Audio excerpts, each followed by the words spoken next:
Praise the Lord. நாள் 42 தியான பகுதி யாத்திராகமம் 33ஆம் அதிகாரம் மற்றும் 34ஆம் அதிகாரம். 33ஆம் அதிகாரத்தினை வாசிப்போமானால், அதில் கர்த்தர் மோசேயை நோக்கி, நீயும் ஜனங்களும் இவ்விடத்தை விட்டு புறப்பட்டு நான் உங்களுக்கு காண்பிக்கிற தேசத்திற்கு போங்கள். நான் ஒரு தூதனை அனுப்பி அத்தேசத்தின் குடிகளை துரத்தி விடுவேன். ஆனாலும் நான் உங்கள் நடுவே செல்ல மாட்டேன். நீங்கள் வணங்கா கழுத்துள்ள ஜனங்கள் என்பதாக சொன்னார். இதில் கர்த்தர் வாக்குத்தத்தம் பண்ணப்பட்ட தேசத்தை கொடுப்பேன் என்று சொல்லுகிறார். அவர்களுக்கு எதிரானவர்களை முறியடிப்பேன் என்றும் சொல்லுகிறார். ஆனால் நான் உங்கள் நடுவில் இருக்க மாட்டேன், நீங்கள் கீழ்ப்படியாத பிள்ளைகள் என்பதாக இஸ்ரவேல் ஜனங்களை குறித்து கர்த்தர் சொல்லுகிறார். இது எதை காண்பிக்கிறது என்றால், கர்த்தர் ஜனங்களாகிய நாம் தேவன் நடுவில் இருக்கிறார் என்பதை நாம் தெளிவாய் அறிந்து கொள்ளுகிறவர்களாய் காணப்பட வேண்டும்.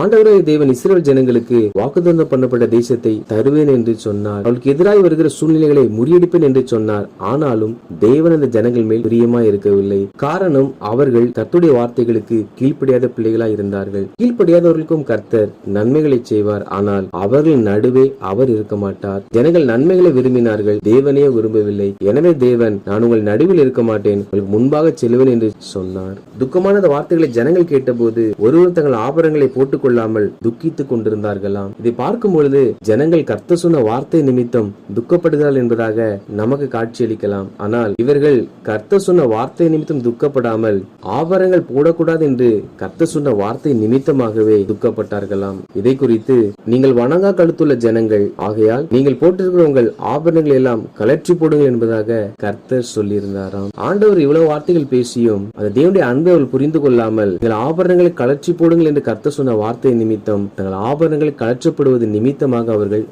துக்கப்பட்டார்கள். காரணம், அந்த ஜனங்கள் தேவனை காட்டிலும் உலகத்தையும் நீடைய வார்த்தைகளை காட்டிலும் ஆடம்பரங்களின் விரும்புகிறவர்களாக காணப்பட்டார்கள். மேலும் கர்த்தரை தேடும் யாவரும் பாளையத்திற்கு புறம்பான ஆசரிப்பு கூடாரத்திற்கு போவார்கள். ஆசரிப்பு கூடாரம் என்பது இக்காலத்தில் நாம் செல்லுகிற ஆலயங்களை குறிக்கிறது. எதற்கு நாம் ஆலயத்திற்கு செல்ல வேண்டும் என்றால், கர்த்தரை தேடுகிறதற்கு. அப்படி என்றால் ஒரு மனிதன் கர்த்தரை தேட வேண்டும் என்றால் அவன் தவறாது ஆலயத்திற்கு செல்லுகிறவர்களாய் காணப்பட வேண்டும். மேலும் மோசே கூடாரத்துக்குள் பிரவேசிக்கையில் மேகஸ்தம்பம் இறங்கி கூடாரத்தின் வாசலில் நின்றது. கர்த்தர் மோசேயோடு பேசினார். கர்த்தர் மோசையோடு பேசினார் என்று சொல்லப்படாமல், மோசே கூடாரத்துக்குள் பிரவேசித்தாராம், மேகஸ்தம்பம் இறங்கி வந்ததாம், அப்பொழுது கர்த்தர் பேசினாராம். இது எதை காண்பிக்கிறது என்றால், கூடாரம் என்பது நாம் ஜெபிக்கிற தேவனுக்கு கொடுக்கிற ஜெப நேரங்களை குறிக்கிறது. மேகம் என்பது தேவனுடைய பிரசன்னத்தை குறிக்கிறது. அப்படி நாம் தேவனுக்கென்று நேரம் ஒதுக்கி அனுதினமும் ஜெபிக்கிறவர்களாக தேவ பிரசன்னத்தை உணர்கிறவர்களாக காணப்படுவோம் என்றால் நிச்சயமாக தேவனுடைய வார்த்தையை நாம் பெற்றுக்கொள்ள முடியும். கர்த்தர் மோசையோடு எப்படி பேசினார் என்றால், ஒருவன் தன் சிநேகிதனோட பேசுவது போல முகமுகமாய் பேசினாராம். இரு நண்பர்கள் சந்தித்துக் கொண்டால் எப்படி மனம் விட்டு பேசிக் கொள்வார்களோ அப்படி தேவனாகி கர்த்தர் மோசையோடு கூட பேசினார். காரணம், மோசே அந்த அளவு தேவ சமூகத்தில் காத்திருக்கிற ஒரு மனிதனாக, தேவ பிரசனத்தை உணர்கிற ஒரு மனிதனாக காணப்பட்டார். நூனின் குமாரனாகிய யோசுவா என்னும் மோசையுடைய பணிவிடைக்காரனாகிய வாலிபன் ஆசரிப்பு கூடாரத்தை விட்டு பிரியாதிருந்தான். அதாவது ஆலயத்தில் நடைபெறுகிற எல்லா கூடுகைகளிலும் கூட்டங்களிலும் யோசுவா தரித்திருக்கிற ஒரு மனிதனாய் காணப்பட்டார். நமக்கும் கர்த்தர் ஆலயத்தை கொடுத்திருக்கிறார். அந்த ஆலயத்தில் நடைபெறுகிற ஆராதனைகள், ஜெபங்கள், ஆலயம் மூலியமா செய்யப்படுகிற எல்லா ஊழியங்களிலும் கர்த்தருடைய ஜனங்களாகிய நாம் பங்கு பெறுகிறவர்களாக காணப்பட வேண்டும். மேலும் மோசே தேவனை நோக்கி, ஆண்டவரே, இந்த ஜனங்களை அழைத்து போ என்று சொன்னீரே, உம்முடைய வழி எனக்கு தெரியப்படுத்தும், உம்முடைய மகிமை எனக்கு காண்பியும் என்பதாக மோசே தேவனை நோக்கி ஜெபிக்கிறார். அவள் கர்த்தரின் சமூகம் உனக்கு முன்பாக செல்லும் என்று சொல்ல, மோசே, உம்முடைய சமூகம் என்னோடு கூட செல்லாமல் போனால் எங்களை இடத்திலிருந்து கொண்டு போகாதிரும் என்பதாக ஜெபிக்கிறார். அதாவது கர்த்தர் சொன்ன வார்த்தை தான், கர்த்தர் சொன்ன காரியம்தான். கர்த்தர் சொல்லிவிட்டார் என்று விசுவாசித்து சொல்லுகிறோம் என்று தாங்களாய் முன் செல்லாமல், செல்லுகிற எல்லாவற்றிலும் தேவ பிரசன்னம், தேவ சமூகம் முன்பாக வர வேண்டும் என்று மோசே ஜெபிக்கிறார். மேலும் அவர், உம்முடைய சமூகம் வராவிட்டால் நீங்கள் இவ்விடத்திலிருந்து அழைத்து கொண்டு போகாதேயும் என்பதாக சொல்லுகிறார். நாமும் இப்படிப்பட்ட ஜெபம் செய்கிறவர்களாக காணப்பட வேண்டும். தேவனுடைய சித்தத்திற்கு உட்படாத எந்த ஒரு இடத்திலும் நம்முடைய கால்கள் படக்கூடாது. கர்த்தர் நம்மை அப்படிப்பட்ட இடத்திற்கு கொண்டு போக கூடாது என்பதாக நாம் ஜெபிக்க வேண்டும். நாம் எங்கு சென்றாலும் தேவ பிரசன்னத்தோடு, தேவ சமூகத்தோடு கூட செல்லுகிறவர்களாய் காணப்பட வேண்டும். தேவ சமூகம் நமக்கு முன்பாக செல்லும் என்றால் அது எல்லா கோணான வழிகளையும் செவைப்படுத்தும். நாம் போகிற காரியங்கள் நமக்கு நிச்சயமாய் ஆசீர்வாதமாய் மாறும். மேலும் மோசே, உம்முடைய மகிமை எனக்கு காண்பித்தருளும் என்பதாக தேவனை நோக்கி ஜெபிக்கிறார். 34ஆம் அதிகாரத்தை வாசிப்போமானால், ஆண்டவர் கர்த்தர் மோசேயை நோக்கி, நான் என் வார்த்தைகளை வெளிப்படுத்தும் என்பதாக மோசேயிடத்தில் சொல்லுகிறார். எப்பொழுது வெளிப்படுத்துவார் என்றால், விடியற் காலத்தில் நீர் ஆயத்தமாகி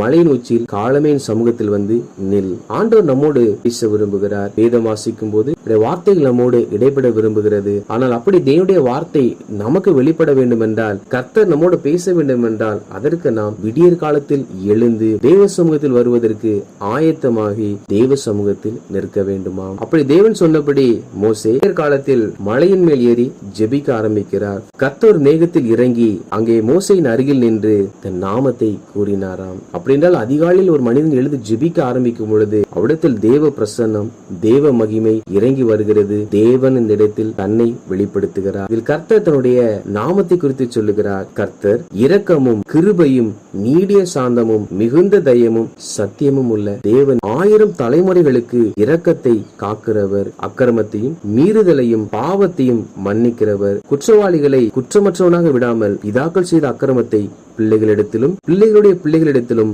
3ஆம் 4ஆம் தலைமுறை மட்டும் விசாரிக்கிறவர் என்பதாக தேவன் தன்னுடைய சுபாவத்தையும் தன்னுடைய தன்மைகளையும் குறித்து மோசேக்கு வெளிப்படுத்துகிறார். ஆண்டவர் தான் மன்னிக்கிறவர் என்று தன்னை வெளிப்படுத்தினவுடன் மோசே தன் ஜனங்களுக்காக, ஆண்டவரே, இந்த ஜனங்கள் தவறு செய்தவர்கள் தான், ஆனால் நீரோ மன்னிக்கிறவர், எனவே இந்த ஜனங்களை மன்னியும் என்பதாக தேவன் சொன்ன வார்த்தையை வைத்து ஜெபித்தார். கர்த்தருடைய பிள்ளைகளாகிய நாம் ஒவ்வொரு நாளும் ஜெபிக்கும் பொழுது ஜெபிப்பதற்கு முன்பாக வேத வசனத்தை நாம் வாசிக்கிறவர்களாக காணப்பட வேண்டும். நாம் தேவன் சொன்ன வார்த்தையை வைத்து ஜெபிப்போமானால் அந்த வார்த்தையின்படியே தேவன் அற்புதம் செய்கிறவராய் இருக்கிறார். நாம் ஜெபிக்கும் முன்பாக வேதம் வாசித்து அந்த வசனத்தில் சொல்லப்பட்ட காரியங்களை குறித்து, தேவனே இப்படி சொல்லியிருக்கிறீர், இந்த வார்த்தையின்படி என்னை ஆசீர்வதி, இந்த வார்த்தையின்படி வாழ எனக்கு உதவி செய்யும், நீர் இப்படி நடக்க சொல்லி இருக்கிறீர், அதன்படி நடக்க எனக்கு கிருபை தாரும் என்று சொல்லி நாம் தேவனுடைய வார்த்தையை முன்னிட்டு ஜெபிப்போம் என்றால் அந்த ஜெபம் அதிகமான பலனை தரும். மோசே இப்படி ஜெபித்த பொழுது கர்த்தர் மோசேயை நோக்கி, பூமி எங்கும் எந்த ஜனங்களிடத்திலும் செய்யப்படாத அதிசயங்களை உன் ஜனங்கள் எல்லாருக்கும் முன்பாக செய்வேன், உன்னோடு கூட இருந்து நான் செய்யும் காரியம் பயங்கரமாய் இருக்கும் என்பதாக சொன்னார். இந்த வார்த்தையின்படிதான் இதுவரை எந்த ஜனங்களிடத்திலும் செய்யப்படாத அநேக அதிசயங்கள் இஸ்ரவேல் ஜனங்கள் நடுவே செய்யப்பட்டது. அந்த மகத்துவமான செயல்கள் தான் நாம் வாசிக்கிற பரிசுத்த வேதாகமம். மேலும் அவர் மோசையோடு கூட இருந்து பயங்கரமான காரியங்களை செய்திருக்கிறார். இதுவரை நாம் வாசித்த சில வார்த்தைகள் மோசையை கொண்டு கர்த்தர் செய்த அற்புதங்கள் ஆகும். இன்னும் தொடர்ந்து நாம் வாசிக்க போகிற ஆகமங்களில் தேவனாகிய கர்த்தர் மோசையை கொண்டு செய்த பலவிதமான பயங்கரமான காரியங்களை நம்மால் பார்க்க முடியும். இதை நான் செய்வேன் என்று கர்த்தர் மோசையோடு கூட உடன்படிக்கை செய்தார்.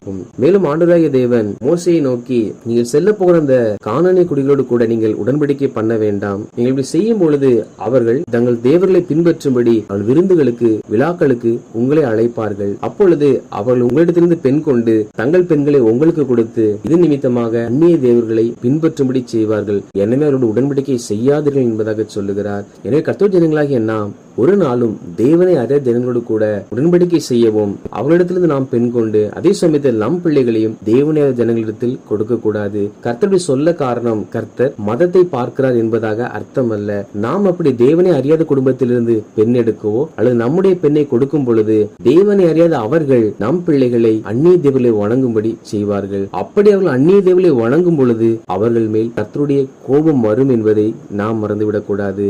ஆண்டவராகிய தேவனை அல்லாமல் வேறு தேவன் அல்ல என்பதனால்தான் கர்த்தர் என்னை அன்றி வேறு தேவர்களை உண்டாக்க வேண்டாம் என்று கட்டளையிட்டு சொல்லியிருக்கிறார். நாம் இப்படி அந்நிய நுகத்தில் பிணைக்கப்படும் பொழுது நம் பிள்ளைகளும் அந்நிய தேவர்களை பின்பற்றுவார்கள். இது நிமித்தம் கர்த்தருடைய கோபம் நம்மேல் வரும். எனவே கர்த்தர் முன்பதாகவே நம்மை எச்சரித்து சொல்லுகிறார். பிற்பாடு மோசே மாலையிலிருந்து இறங்கி வந்த பொழுது மோசே தேவனோடு பேசினபடினால் மோசேயுடைய முகம் பிரகாசமாய் இருந்ததாம். அப்படி என்றால் கர்த்தருடைய ஜனங்களாகிய நாம் அனுதினமும் ஜெபிக்கிறவர்களாய் காணப்பட்டால் முகத்தில் ஒரு பிரகாசம் உண்டாகும். நம்முடைய முகத்தை பார்க்கிறவர்கள் நாம் தேவனோடு நடந்தவர்கள் என்பதை அறிந்து கொள்வார்கள். தேவனுடைய சமூகத்தில் காத்திருந்து ஜெபிக்கிறவர்கள் சோகத்தோடு துக்கத்தோடு ஒரு நாளும் இருக்க மாட்டார்கள். எனவே நாம் மகிழ்ச்சியாக வாழ வேண்டும் என்றால் அதற்கு தேவ சமூகத்தில் நாம் வருகிறவர்களாய் காணப்பட வேண்டும். வாசித்த இந்த அதிகாரிகளின்படி கர்த்தருடைய ஜனங்களாகிய நாம் தேவன் நம்மை விட்டு விலகி இருக்காதபடிக்கு ஒவ்வொரு நாளும் தேவனுடைய வார்த்தைகளுக்கு கீழ்ப்படிந்து உலக காரியங்களை அனுபவிக்க முடியவில்லை என்று வருத்தப்படாமல் நமக்கு கிடைத்த மகாபெரிய ரட்சிப்பிற்காக மகிழ்ந்து கர்த்தரை தேடும்படி தவறாமல் ஆலயத்திற்கு சென்று